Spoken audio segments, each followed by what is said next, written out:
I want to show you guys my CAAD. This is a CAAD 10, Cannondale, and I want to talk about how I have it set up and why I have it set up the way I do.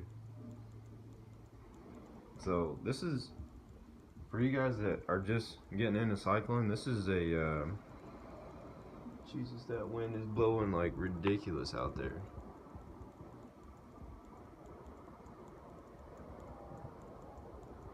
This is a really inexpensive bike and it's super capable. I bought this bike on eBay for under $1,000. So, and that's the way it sits minus the pedals and power meter and a different saddle. So I got the Ultegra 6800 on here. Best group set for value right now that's out there.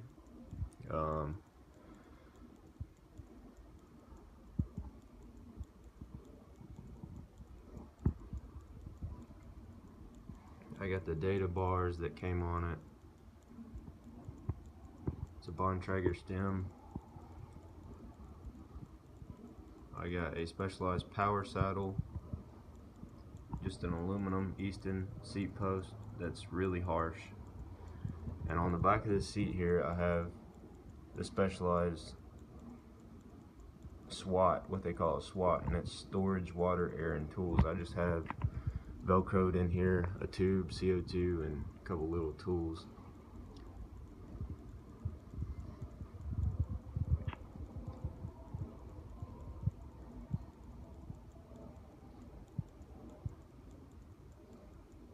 Now I want to talk about how I have this thing geared, and I have it set up right now with a compact on the front and 1125 on the back, 11 speed, and I have it set up like that because I like the cadence feedback from that gearing combination. I was running a mid compact on the front, and I think I'm going to go back to that just because where I'm at, the environment's not hilly at all. So, and I want to build up my Imonda as a strict climbing bike, so I might put a mid compact back on this. But I really like the cadence that I get off of a 5034 and 1125 if I'm not doing any steep climbing, of course, because I would definitely need bigger gearing on the back. But I want to point out something too that's kind of cool. I have a 105 chainring set mounted on this Ultegra crank set. So if anyone has these laying around and want to change your gearing combinations, it works. As you can see, the finish is a little bit off there, but it works. I've been running it for a couple thousand miles. These are my Time Espresso 10 pedals. They're super light, carbon fiber. If any of you guys have this bike and you're having shifting problems on the front, and you're running Shimano stuff, it may only be a Shimano issue. It may only be an issue on my bike. But if you're having this issue, I want to point this out. So, as you can see here, the cable, I have it mounted on the back side of this bolt instead of the front. It's supposed to be on the front. There's a little groove right here in this arm that the cable sits in. And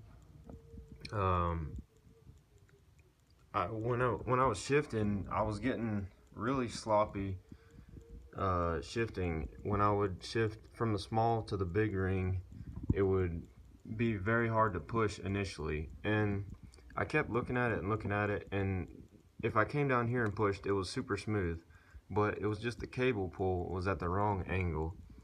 So I got an idea and figured I would try it on the back side of this, and I guess that straightened out the pull angle just right to where it's super smooth now.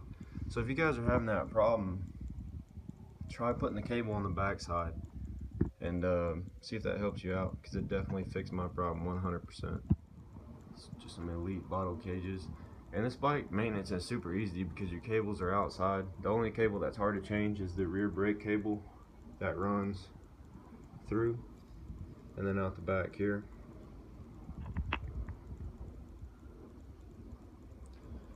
And I also have stages on this. This is the newest stages. I sent in my old one. It wasn't working well, and they sent me the brand new one. 25mm tires that barely clear. I mean, it's pretty dang tight, you can see, but it does work. On some Fulcrum Racing 5. Good wheels, good enough to, you know, they take a beating, and you can hang with the fast guys too if you're really fit. So that's pretty much it. That's my setup and what I've been ripping on for a few thousand miles now. So it is a little bit more harsh than a carbon ride, but definitely very capable at a very good price point.